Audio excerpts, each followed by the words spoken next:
Sur l'esplanade de Toata, ce sont des gestes simples et répétés, dégitage et traitement des eaux stagnantes. Je mets des pastilles de chlore dans les ballasts d'eau afin que le taux de chlore soit suffisant pour que le niveau qu'il n'y ait pas possibilité de nidification des moustiques.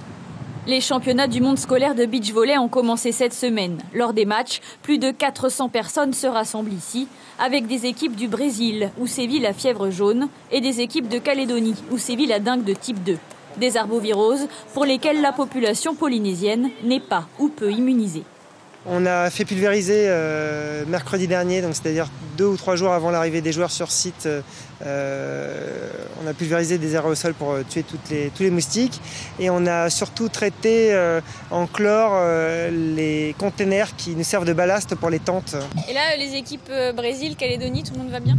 Tout le monde va bien, à part, je crois, quelques crampes ou quelques foulures, mais rien de la dingue, en tout cas.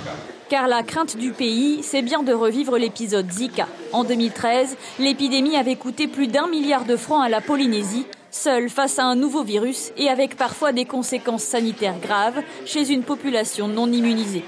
Avec 6 jours d'incubation pour la fièvre jaune et 14 jours pour la dengue, les services sanitaires prennent la menace très au sérieux, dégitage et pulvérisation préventive autour des terrains. Dengue 2 apparaît dans notre région depuis début 2017 et on est toujours en alerte par rapport à toutes ces manifestations sportives internationales. Et cette année 2017 est aussi exceptionnelle avec l'enchaînement de toutes ces manifestations sportives. Et donc là, effectivement, on n'arrête pas depuis février 2017 à mettre en place ces procédures de prévention et de lutte antivectorielle. En février dernier, 2 jeunes joueurs de football U17 de l'équipe du Vanuatu avaient déclaré la dengue de type 2.